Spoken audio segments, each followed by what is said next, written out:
السلام على أشرف الأنبياء والمرسلين وعلى آله وأصحابه أجمعين ومن تبعهم بإحسان إلى يوم الدين. وبعد فأعوذ بالله من الشيطان الرجيم. بسم الله الرحمن الرحيم.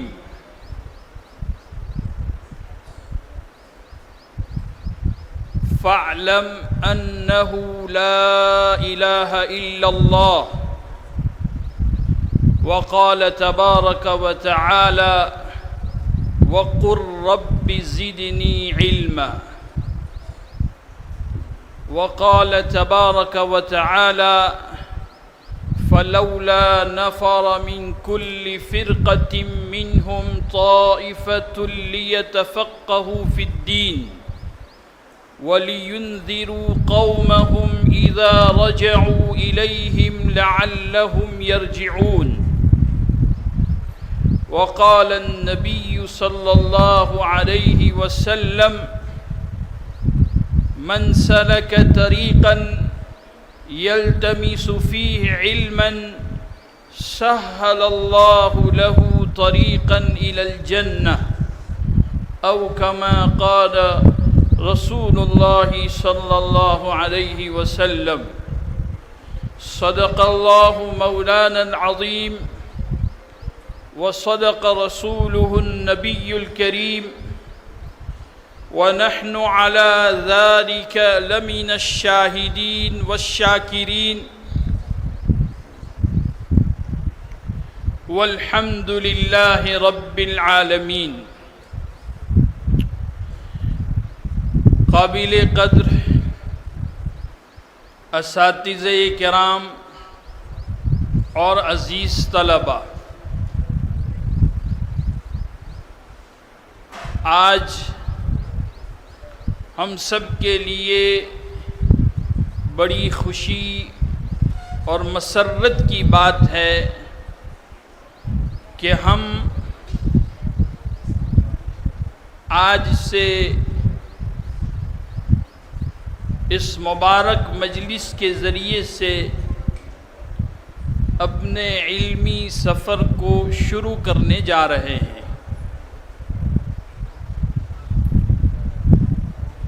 عزیز دوستو، ایک ہوتی ہے ابتدا اور ایک ہوتی ہے انتہا. بدایہ اور نہایہ، شروعات اور اختتام، ان دونوں کا آپس میں بڑا گہرا ربط ہوتا ہے. جیسے کہ بخاری شریف پڑھنے والے طلباء اس بات کو سمجھتے ہیں کہ ہم اپنے استاد سے یہ تقریر سنتے ہیں بخاری کے ختم پر، اور اس ربط کو اور اس تعلق کو کہ امام بخاری رحمۃ اللہ علیہ نے اپنی کتاب کی ابتدا، اپنی کتاب کی شروعات، اپنے کتاب کا آغاز اور اپنی کتاب کی انتہا اور اس کی تکمیل اور اس کا نہایہ اور اس کا بدایہ، اس کی شروعات اور اس کی تکمیل اور اس کا ختم، آپس میں امام بخاری رحمۃ اللہ علیہ نے اس کو کیسے مربوط کیا ہے اور اس کا آپس میں کیسا تعلق ہے، یہ تفصیل اور یہ تقریر آپ اپنے استاد سے سنتے ہیں اور سنیں گے. تو کہنے کا مطلب یہ ہے کہ ماشاءاللہ آپ کی نہایہ اور انتہا کی مجلس میں بھی میری حاضری ہوئی، اور آج آپ کی اس بدایہ اور ابتدا میں بھی حاضری کا موقع ملا. عزیز بچوں، ہر کام شروع کرنے سے پہلے کوئی بھی کام دنیا کا بھی ہو، دنیا میں ہم اور آپ دیکھتے ہیں جب کوئی آدمی کسی کام کا، کسی تجارت کا، کسی کمپنی کا افتتاح یا اس کو شروع کرنے جاتا ہے تو اس سے پہلے وہ اس کا پلان بناتا ہے،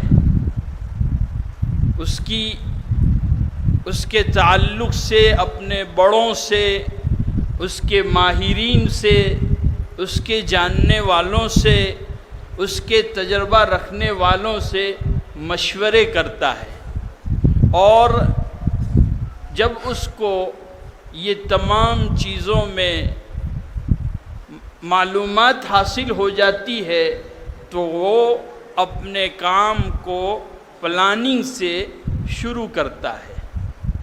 عزیز دوستو، بزرگوں، جب دنیا والوں کا کسی بھی کام کو شروع کرنے سے پہلے اس طرح کا رویہ اور اس طرح کا معاملہ ہوتا ہے تو ظاہر بات ہے ہم جس کام کو شروع کرنے جا رہے ہیں وہ کام ایسا کام ہے جس کا تعلق آخرت سے ہے، جس کا تعلق حشر سے ہے، جس کا تعلق قبر سے ہے، جس کا تعلق اللہ سے ہے، جس کا تعلق اللہ تعالیٰ کے علوم سے ہے، جس کا تعلق اللہ تبارک و تعالیٰ کی معرفت اور پہچان سے ہے۔ ظاہر بات ہے اس کام کو شروع کرنے کے لیے بھی ہمیں اپنے کام کی ترتیب، اپنے کام کا پلان، اپنے کام کے عزائم جاننا اور اس کے ماہرین اور اس کے جاننے والوں اور اس کے تجربہ رکھنے والوں سے مشورے حاصل کر کے اس کام کو شروع کرنا چاہیے۔ عزیز بچوں، یہ علم، جس علم کو آپ شروع کرنے جا رہے ہیں، اس علم کی بڑی اہمیت ہے، بڑا اونچا مقام ہے۔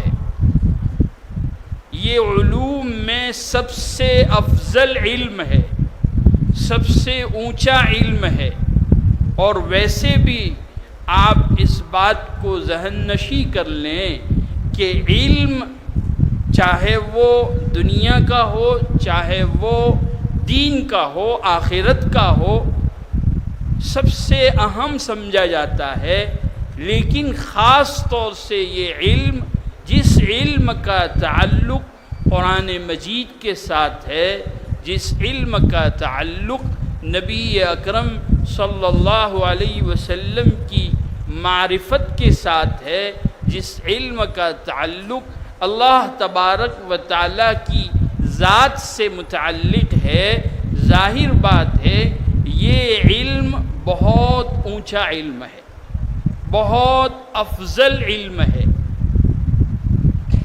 کیونکہ علم کا مقصد تو عمل ہے، لیکن عمل کرنے سے پہلے بھی علم کا ہونا ضروری ہے۔ اگر آپ کے پاس عمل کرنے سے پہلے علم ہی نہیں ہے، ظاہر بات ہے آپ کیسے عمل کریں گے؟ آپ کو نماز پڑھنا ہے لیکن نماز کا علم ہی نہیں آپ کو، تو ظاہر ہے کہ علم کا درجہ عمل سے پہلے ہے۔ پہلے آپ کو علم حاصل کرنا پڑے گا، جب علم ہوگا تو آپ کے لیے عمل کا جاننا، عمل پر عمل کرنا آسان ہو جائے گا۔ معلوم یہ ہوا کہ علم یہ عمل سے پہلے ہوتا ہے، جب علم حاصل ہوگا تو عمل آپ کے لیے آسان ہے۔ امام بخاری رحمۃ اللہ علیہ نے کتاب العلم میں ایک باب قائم کیا، باب العلم قبل القول والعمل، کہ اس علم کا بیان جو قول اور عمل سے پہلے ہے۔ ظاہر بات ہے آپ کو کوئی بات کہنا ہے، مثال کے طور پر آپ کو مقرر بننا ہے، تو مقرر بننے سے پہلے آپ کو علم حاصل کرنا پڑے گا۔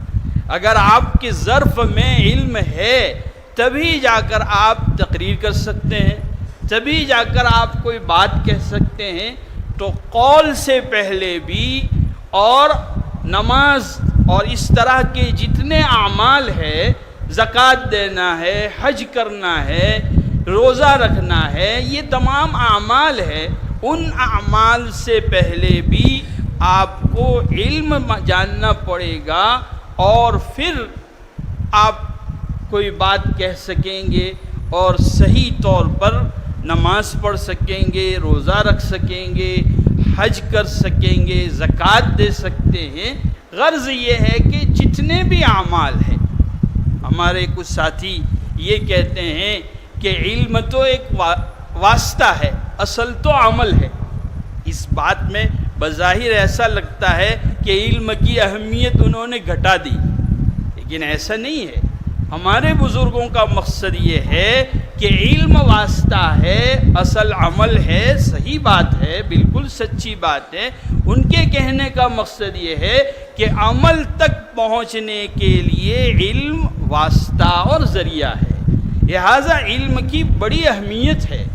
اسی لیے قرآن مجید میں نبی اکرم صلی اللہ علیہ وسلم سے اللہ تبارک و تعالی یہ دعا سکھلا رہے ہیں کہ وَقُلْ رَبِّ زِدْنِی عِلْمًا، کہ اے محمد صلی اللہ علیہ وسلم آپ یہ دعا کیجئے کہ اے میرے پروردگار میرے علم میں اضافہ فرما۔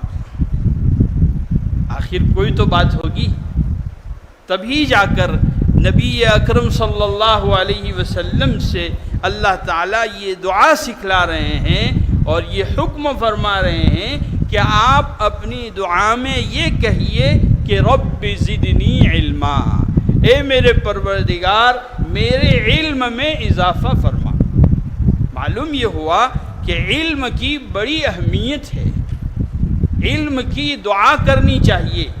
اس سے ایک بات یہ بھی معلوم ہوتی ہے کہ علم صرف محنت سے نہیں آتا ہے، علم صرف ذہانت سے نہیں آتا ہے، علم کے لیے دعا کا اہتمام کرنا بھی بہت ضروری ہے۔ جب تک آپ اپنی زندگی میں دعا کا اہتمام نہیں کریں گے، رات کو جاگ کر اللہ تعالیٰ کے سامنے نہیں گڑ گڑائیں گے، تب تک آپ کو صرف ذہانت کی بنیاد پر یا صرف عقل کی بنیاد پر یا صرف محنت کی بنیاد پر علم نہیں آ سکتا ہے۔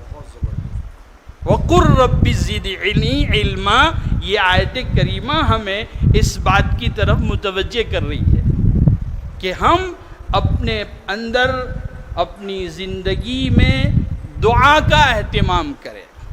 حضرت مولانا حلیم اللہ جون پوری رحمۃ اللہ علیہ وہ فرماتے تھے کہ مدارس صرف عقل سے نہیں چلتے ہیں، مدارس صرف عقل سے نہیں چلتے ہیں، بلکہ مدارس کے لیے سحرگاہی ضروری ہے۔ رات کو جاگنا پڑے گا،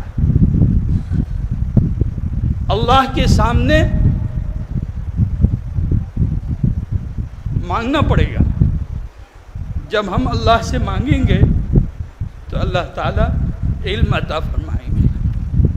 تو بہرحال علم یہ اللہ کی معرفت دیتا ہے ہمیں۔ قرآن مجید کی دوسری آیت میں نے آپ کے سامنے پڑھی، فَعْلَمْ أَنَّهُ لَا إِلَهَ إِلَّا اللَّهُ، آپ علم رکھو اس بات پر کہ اللہ تبارک و تعالی ہمارا معبود ہے، اس کے علاوہ ہمارا کوئی معبود نہیں ہے۔ اور یہ سب سے اونچا علم ہے، وہ علم جس کے ذریعے سے اللہ کی پہچان حاصل ہوتی ہے، اس سے بڑا کوئی علم نہیں ہے۔ تو بہرحال ہم اسی علم کو حاصل کرنے کے لیے یہاں جمع ہوئے ہیں، اور اس کے بڑے فضائل ہیں۔ اللہ کے حبیب صلی اللہ علیہ وسلم نے قرآن حدیث پاک میں یہ ارشاد فرمایا کہ من سلک طریقا یلتمس فیہ علما سہل اللہ لہ طریقا الی الجنہ، جو شخص علم حاصل کرنے کے لیے اپنے گھر سے نکلتا ہے، سفر کرتا ہے، محنت کرتا ہے، وقت کی قربانی دیتا ہے، اپنے آپ کو فارغ کرتا ہے، تو وہ یوں سمجھیے کہ وہ جنت کا راستہ وہ طے کر رہا ہے۔ اللہ تعالیٰ اس کے لیے جنت کا راستہ آسان فرما دیتے ہیں۔ بس صرف یہ ہے کہ ہماری نیت میں اخلاص ہونا چاہیے، ہماری نیت میں دین کی خدمت کا جذبہ ہونا چاہیے کہ میں علم اس لیے حاصل کر رہا ہوں تاکہ دین حق کی ترجمانی کر سکوں، امت تک دین حق کو پہنچا سکوں، چاہے پھر اس دین کے پہنچانے میں مجھے کتنی ہی تکلیفیں برداشت کرنی پڑے۔ اس عزم کے ساتھ، اس استقلال کے ساتھ، اس محبت کے ساتھ جب آدمی اللہ تعالیٰ کے ان علوم کو حاصل کرنے کے لیے قربانی دیتا ہے تو اللہ کے نبی صلی اللہ علیہ وسلم فرماتے ہیں وہ یوں سمجھیے کہ جنت کا راستہ طے کر رہا ہے۔ عالم اور طالب علم کے نزدیک عزم اور استقلال ہونا چاہیے۔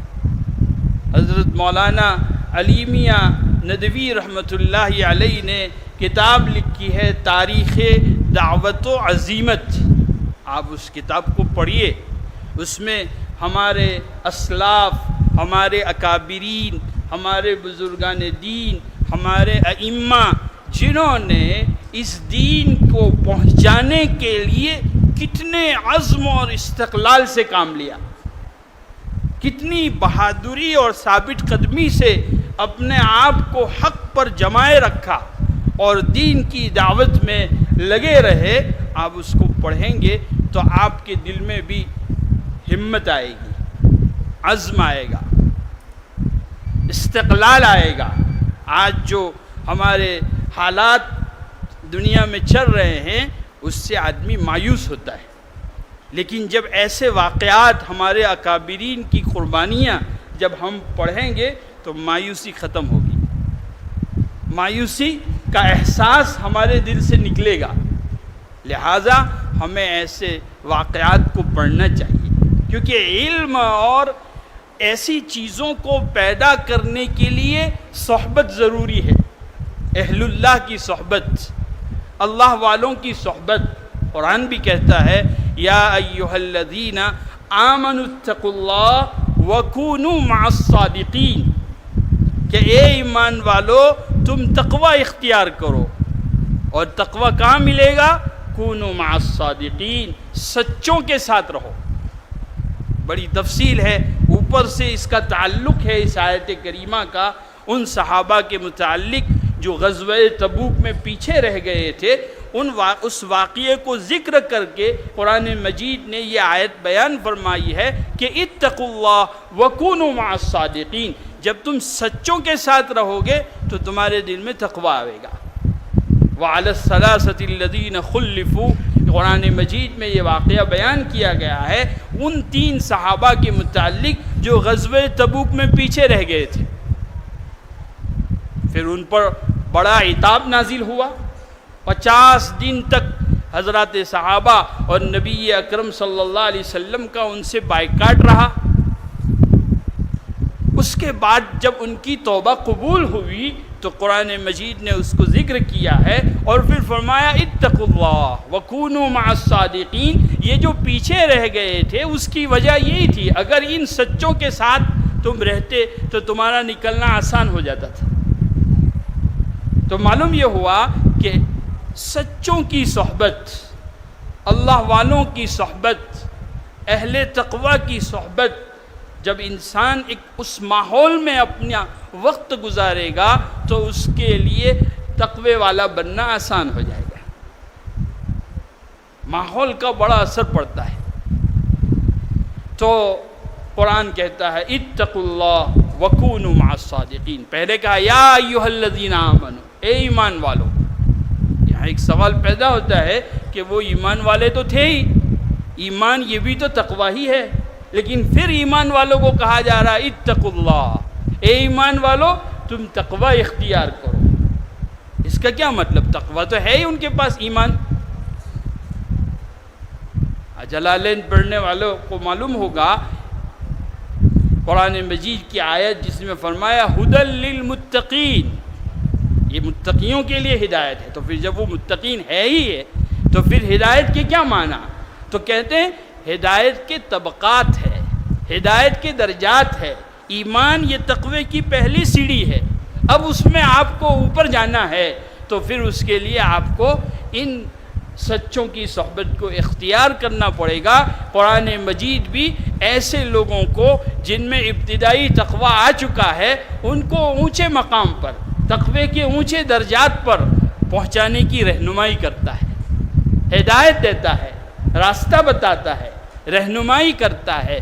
تو معلوم یہ ہوا کہ ایسے لوگوں کی صحبت سے ہمارے لیے نیک بننا، اچھی صفات کا پیدا کرنا آسان ہو جاتا ہے۔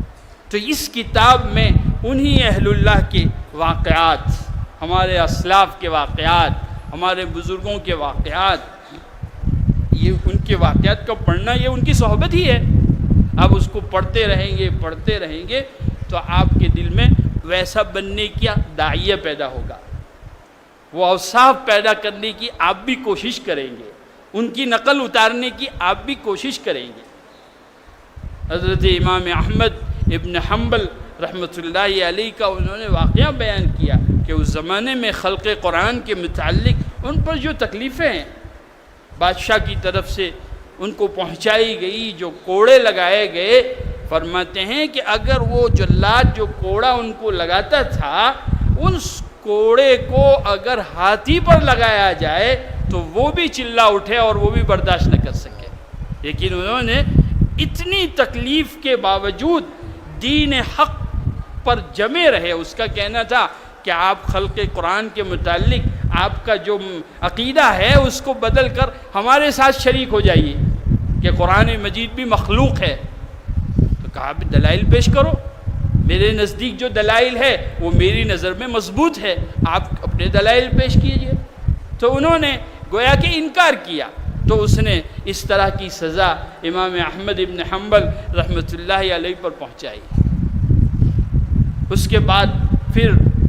کے بعد بھی وہ اسی عزم و استقلال پر رہے تو دوسرا حربہ اس نے اختیار کیا کہ ان کو ہدایہ اور ان کو مال اور ان کو روپیے اور ان کو پیسے دے کر اپنی طرف متوجہ کرنے کی کوشش کی۔